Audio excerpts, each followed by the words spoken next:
Aujourd'hui, nous allons apprendre à écrire des mots-outils et une phrase contenant des mots avec la lettre Z en cursive. Premier mot-outil, c'est le mot chez pour dire je vais chez quelqu'un. On met son doigt en l'air. Je tourne pour le C. Tout de suite, j'enchaîne la grande boucle avec un pont collé. La petite boucle. Je monte comme le R, mais je viens légèrement à l'intérieur et un jambage. On le fait sur la table. Donc, je tourne pour le C sans le fermer. Tout de suite, je monte pour la grande boucle, un pont collé, la petite boucle, un R avec le dernier trait qui est un petit peu à l'intérieur et un jambage. Et on a le mot aller. Donc, je tourne vers la gauche pour mon rond, je le ferme avec une canne à l'envers, deux grandes boucles, une petite boucle et un R avec le dernier trait qui est un petit peu à l'intérieur et un jambage. On le fait sur la table. Le rond du A qu'on ferme avec une canne à l'envers, les deux grandes boucles, une petite boucle et un R avec le dernier trait qui est légèrement à l'intérieur et un jambage. Regarde les deux mots que nous venons d'écrire.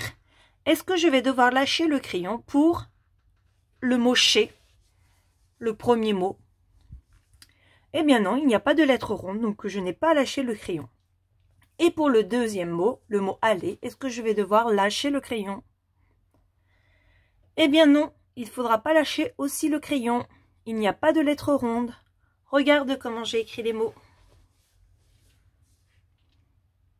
Donc je n'ai pas lâché le crayon. Le C, j'enchaîne tout de suite le H, la petite boucle et le Z.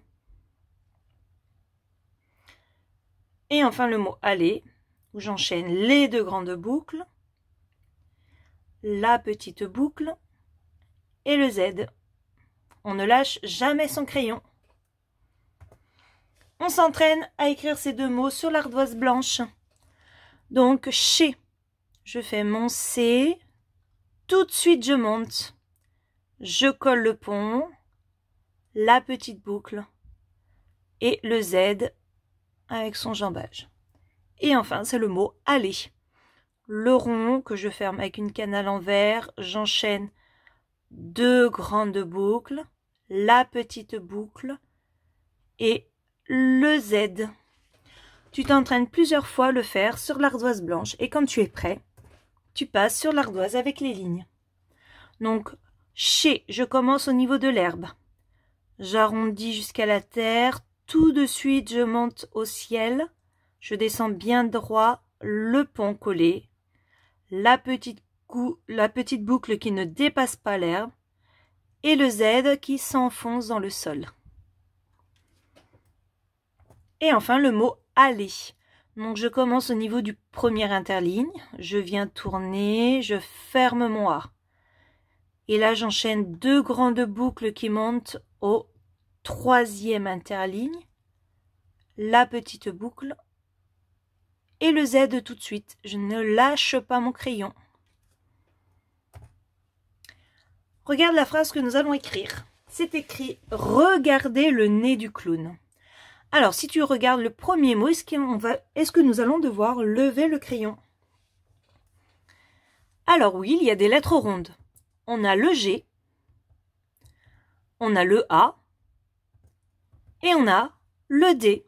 Dans ce mot, il faudra lever 3 fois le crayon. Est-ce qu'ici, j'ai une lettre ronde?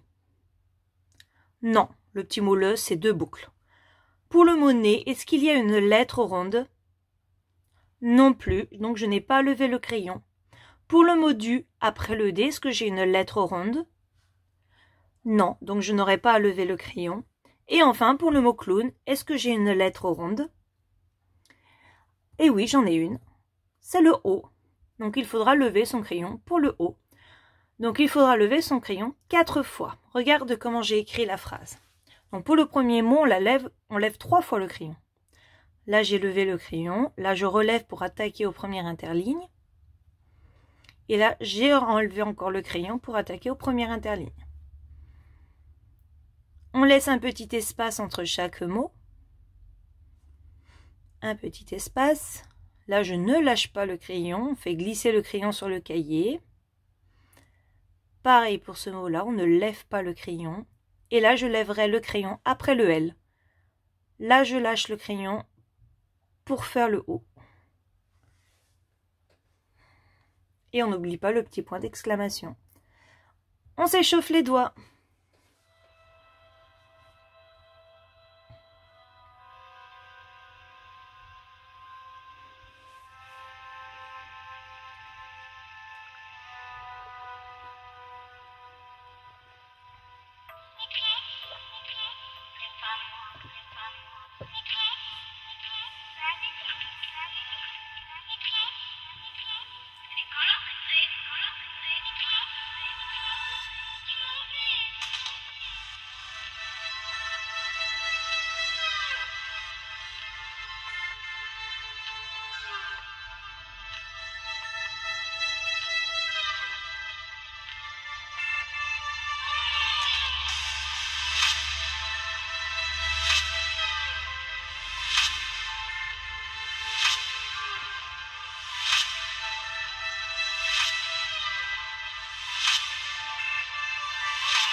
On revoit comment on s'installe sur sa chaise.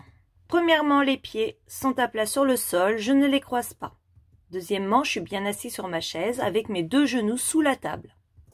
Troisièmement, la main qui n'écrit pas tient son cahier pour ne pas qu'il bouge. Quatrièmement, le coude de la main qui écrit est posé sur la table. Et cinquièmement, mes yeux sont à environ 20 cm du cahier, pas trop près, pas trop loin.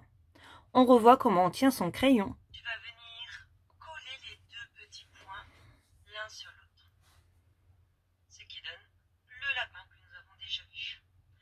Je viens poser mon crayon sur le lapin, mais si tu vois là, il n'est pas très stable mon crayon, donc avec l'oreille du lapin, je vais venir le pincer et je suis prêt à tenir mon crayon pour pouvoir écrire.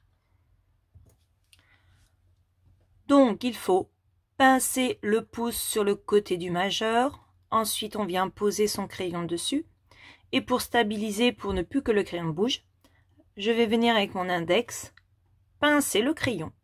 Voilà, tu es prêt pour écrire. Tu peux prendre ton cahier.